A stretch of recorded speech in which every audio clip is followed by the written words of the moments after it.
बिहार प्रदेश के दो ऐसे लड़के जो एक रोज़गार की तलाश में दिल्ली शहर में जाते हैं।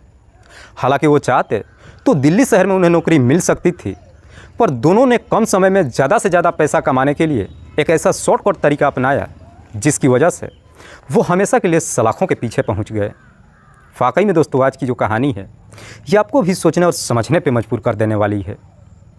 नमस्कार, आदाब, मैं हसमुद्दीन और आप देख रहे हैं सफ़र क्राइम तक। आज की जो सच्ची घटना मैं आपको सुनाने वाला हूँ, ये घटना है बिहार प्रदेश की।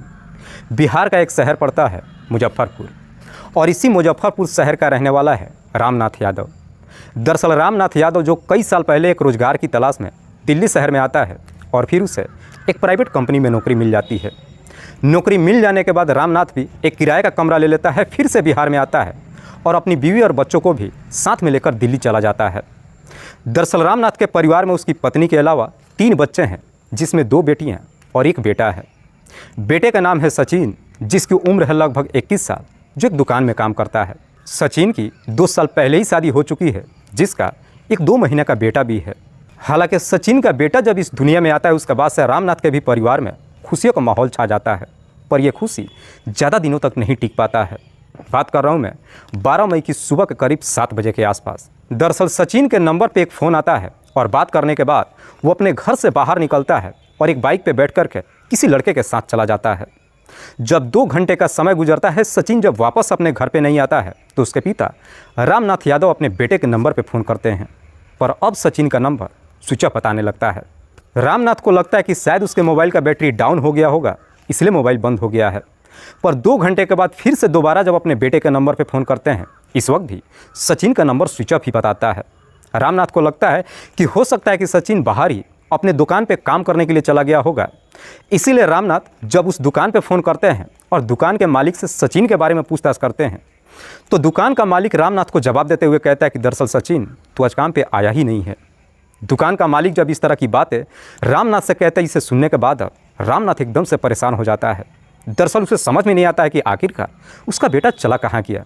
इसीलिए अब रामनाथ सचिन के जितने भी दोस्त होते हैं सबके नंबरों पे फ़ोन करता है और अपने बेटे के बारे में पूछताछ करता है, पर बावजूद इसके सचिन का कहीं कुछ पता नहीं चलता है और देखते ही देखते शाम हो जाती है।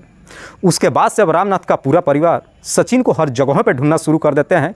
पूरी रात गुजर जाती है, अगली सुबह तक ना तो सचिन अपने घर पे आता है और ना ही उसका मोबाइल ऑन होता है। इसीलिए अगले दिन 13 मई को सुबह सुबह ही रामनाथ नज़दीकी थाने में जाता है और पुलिस से अपनी सारी बात बताते हुए अपने बेटे का गुमशुदगी का रिपोर्ट दर्ज करा देता है। पुलिस जब रिपोर्ट दर्ज कर लेती है, पुलिस भी अपने तरीके से हर जगहों पे सचिन को ढूंढती तो है, पर बावजूद इसके सचिन के बारे में कुछ भी नहीं मालूम चलता है। तब जाकर के पुलिस को लगता है कि शायद कहीं सचिन अपना घर छोड़ करके तो नहीं भाग गया है। दरअसल पुलिस को शक हो जाता है कि सचिन का किसी के साथ में अफेयर तो नहीं चल रहा है। इसीलिए पुलिस जब सचिन के दोस्तों से पूछताछ करती है कि क्या सचिन का किसी के साथ कोई चक्कर चल रहा था, इस पर सचिन के सारे दोस्त पुलिस वालों को एक ही जवाब देते हैं कि नहीं साहब, सचिन ऑलरेडी शादीशुदा ही नहीं है, बल्कि वो एकदम सीधा साधा था। वो सिर्फ अपने काम से काम रखता था, किसी से ज़्यादा बातचीत भी नहीं करता था।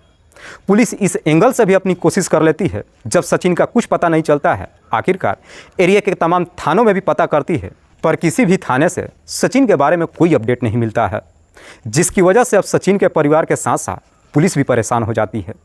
जैसे ही 2 दिन का समय गुजरता है, आखिरकार 15 मई को इधर सचिन की बहन जब दोबारा अपने भाई के नंबर पर फ़ोन करती है, रिंग होने लगता है और जैसे ही उधर से फ़ोन उठता है, बात उस पर सचिन नहीं करता है, बल्कि बात करने वाला कोई दूसरा व्यक्ति होता है। सचिन की बहन उससे पूछती है कि तुम कौन हो। इस पर वो व्यक्ति कोई जवाब नहीं देता है। इधर रामनाथ जब अपनी बेटी को फ़ोन पे बातचीत करते हुए देखता है, मोबाइल अपने हाथ में ले लेता है और उस व्यक्ति से अपने बेटे के बारे में पूछताछ करता है। वो व्यक्ति भी रामनाथ को जवाब देते हुए कहता है कि दरअसल सचिन का तबीयत खराब है, वो आप लोगों से बातचीत नहीं कर सकता है। रामनाथ जब अपनी तमाम कोशिश कर लेता है, वो व्यक्ति जब सचिन से बातचीत कराने के लिए तैयार नहीं होता है, इस वजह से रामनाथ गुस्से में आ जाता है और उस व्यक्ति को झाड़ देता है। पर रामनाथ गुस्से में जैसे उस व्यक्ति को झाड़ता है, वो व्यक्ति भी एकदम से गुस्से में आ जाता है और रामनाथ को धमकी देते हुए कहता है कि मैं सचिन से बात नहीं कराऊंगा, आपको जो करना है कर लीजिए। और इतनी सी बात कहने के बाद वो फ़ोन रख देता है। हालांकि रामनाथ जब दोबारा अपने बेटे के नंबर पर फ़ोन करता है, तो अब सचिन का नंबर स्विच ऑफ बताने लगता है। लेकिन ठीक 15 मिनट के बाद फिर से रामनाथ के नंबर पर उसके बेटे का फ़ोन आता है और जब वो व्यक्ति दोबारा इधर रामनाथ के नंबर पर फ़ोन करता है, तो रामनाथ को धमकी देते हुए कहता है कि दरअसल तुम्हारा बेटा मेरे कब्जे में है, मैंने उसका अपहरण कर लिया है और अगर तुम्हें अपना बेटा सही सलामत चाहिए तो 50 लाख रुपयों का इंतजाम कर दो। 50 लाख रुपयों का जब डिमांड करता है, ये सुन करके रामनाथ भी एकदम से घबरा जाता है और उस व्यक्ति से रोते हुए कहता है कि शायद आपको कोई गलतफहमी हो गई है, मैं कोई बड़े घराने से नहीं हूँ, मैं भला 50 लाख रुपया कहाँ से लाऊंगा। इस पर वो व्यक्ति जवाब देते हुए कहता है कि ज़रा सोचो कि अगर तुम्हारा बेटा बीमार होता, हॉस्पिटल में जाता और डॉक्टर इलाज के लिए 50 लाख रुपया मांगते तो क्या तुम 50 लाख रुपयों का इंतजाम नहीं करते। इस पर रामनाथ भी उसे जवाब देते हुए कहता है कि अगर मुझसे हो पाता तो मैं करता, वरना मैं डॉक्टर के सामने हाथ जोड़ लेता। इसीलिए मैं भी तुम्हारे सामने हाथ जोड़ करके कह रहा हूँ, मेरे बेटे को वापस कर दो। वो व्यक्ति कहता है कि ठीक है, अगर तुम 50 लाख रुपये का इंतजाम नहीं कर सकते हो तो बताओ अपने बेटे के बदले में कितना पैसा दे सकते हो। इस पर रामनाथ उस व्यक्ति को जवाब देते हुए कहता है कि मैं ज़्यादा से ज़्यादा 1 लाख रुपये दे सकता हूँ। लेकिन वो व्यक्ति अब रामनाथ को धमकी देते हुए कहता है कि मैं लास्ट फाइनली बोल रहा हूँ, अगर 4 लाख रुपये का इंतजाम कर सकते हो तो ठीक है, वरना मैं तुम्हारे बेटे को जान से मार दूंगा। जब वो व्यक्ति अपनी जीत पर उतर जाता है, आखिरकार रामनाथ भी उसकी बात मान लेता है और 4 लाख रुपया देने के लिए तैयार हो जाता है। उसके बाद से वो व्यक्ति कहता है कि तुम्हें वो 4 लाख रुपया आज़ादपुर सब्जी मंडी में लेकर आना है, पर वो पैसा कब लेकर के आना है मैं दोबारा फ़ोन करके बताऊंगा। जब सारी डील हो जाती है उसके बाद से रामनाथ फिर से पुलिस के पास जाता है और सारी बात पुलिस को बता देता है। इस पर पुलिस भी रामनाथ को समझाते हुए कहती है कि जैसे वो व्यक्ति तुमसे 4 लाख रुपया मांग रहा है, तुम पैसे का इंतजाम करके उसके बताए हुए जगह पर लेकर के चलो, हम भी तुम्हारे साथ चलते हैं, लेकिन हम सादे ड्रेस में होंगे। होता भी बिल्कुल वैसे ही है। दरअसल 16 मई को रामनाथ 4 लाख रुपया इंतजाम करके उनके बताए हुए जगह आज़ादपुर सब्जी मंडी में लेकर के जाता है। वहाँ आसपास में पुलिस भी मौजूद होती है जो सादे कपड़ों में होती है। दरअसल वहाँ पर रामनाथ लगभग 2 घंटे तक इंतजार करता है, पर कोई भी पैसा लेने के लिए आता ही नहीं है। इसीलिए पुलिस रामनाथ को लेकर वापस चली आती है और उसके बाद से सचिन के बारे में पता लगाने के लिए उसके मोबाइल का कॉल डिटेल्स निकालती है और साथ ही साथ उसका लोकेशन चेक करती है। तो मालूम चलता है कि सचिन के मोबाइल का लोकेशन दिल्ली के मजनू टीला के दिखाई देता है। जब पुलिस को लोकेशन मिल जाती है, पुलिस अपनी टीम के साथ मजनू के टीला में जाती तो है, पर लाख कोशिश करने के बावजूद भी उस व्यक्ति के बारे में कुछ पता नहीं चलता है।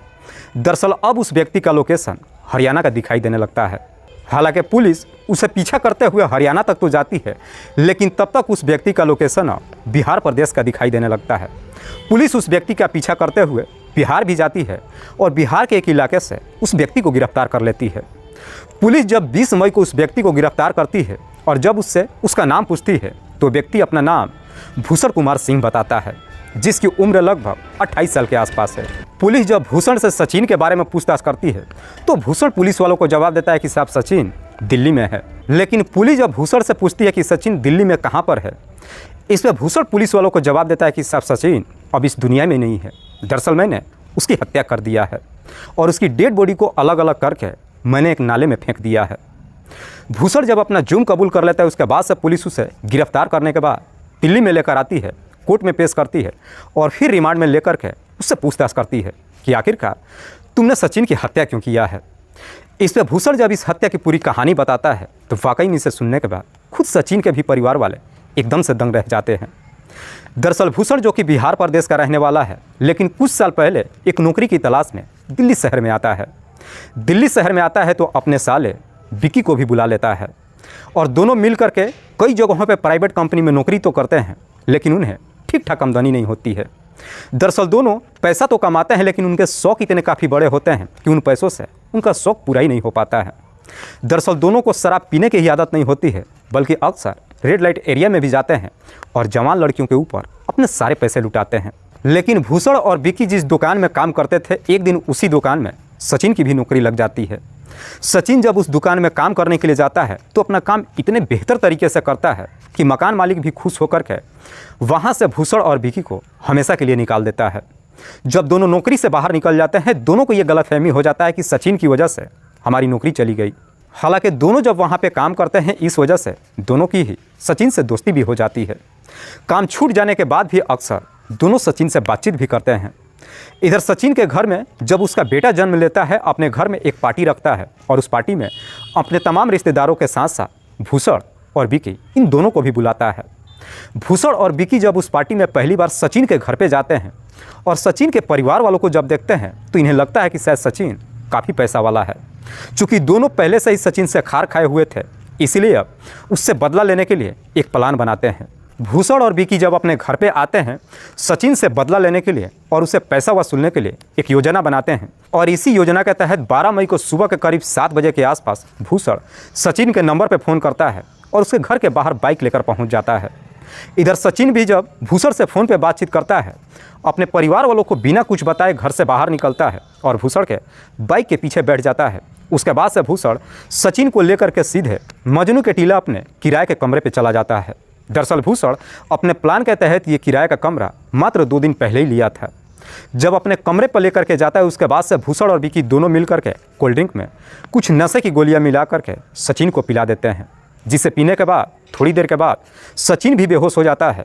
और सचिन जैसे ही बेहोश हो जाता है, उसके बाद से ये दोनों मिल करके सचिन की हत्या कर देते हैं। सचिन की हत्या करने के बाद उसका मोबाइल स्विच ऑफ कर लेते हैं और करीब 3 दिनों तक बंद रखते हैं। आखिरकार 15 मई को जैसे ही सचिन का मोबाइल ऑन करते हैं, तब तक इधर सचिन की बहन उसके नंबर पर फ़ोन कर लेती है। वो फ़ोन भूषण ही उठाता है, लेकिन सचिन के पिता रामनाथ यादव जो भूषण से बातचीत करता है, भूषण उसे झूठ बोलता है कि सचिन की तबीयत खराब है और वो आपसे बात नहीं करना चाहता है और गुस्से में फ़ोन रख देता है। और ठीक 15 मिनट के बाद दोबारा रामनाथ यादव के नंबर पर फ़ोन करता है और फिरौती के तौर पर 50 लाख रुपये का डिमांड करता है। हालांकि दोनों तरफ से जब बातचीत होती है, आखिरकार 4 लाख रुपये में डील भी हो जाती है। लेकिन तब तक भूषण को ये मालूम चल जाता है कि रामनाथ यादव पुलिस से जाकर संपर्क कर लिया है। दरअसल विकी और भूषण को अब ये डर सताने लगता है कि आज नहीं तो कल पुलिस उन तक पहुंच जाएगी। इसीलिए दोनों मिलकर के सबसे पहले सचिन की डेड बॉडी को 6 अलग हिस्सों में करते हैं और पन्नी में पैक करने के बाद बगल के नाले में जाकर फेंक देते हैं। उसके बाद से हरियाणा होते हुए बिहार प्रदेश के लिए रवाना हो जाते हैं, जहां से 20 मई को आखिरकार पुलिस भूषण को गिरफ्तार कर लेती है। वाकई में भूषण जब ये पूरी कहानी पुलिस को बताता है, उसके बाद से पुलिस सबसे पहले भूषण को लेकर उसके बताए हुए जगह पे जाती है और आखिरकार अपनी कड़ी मुशक्कत के बाद उस नाले से सचिन की डेड बॉडी के सारे हिस्से बरामद कर लेती है।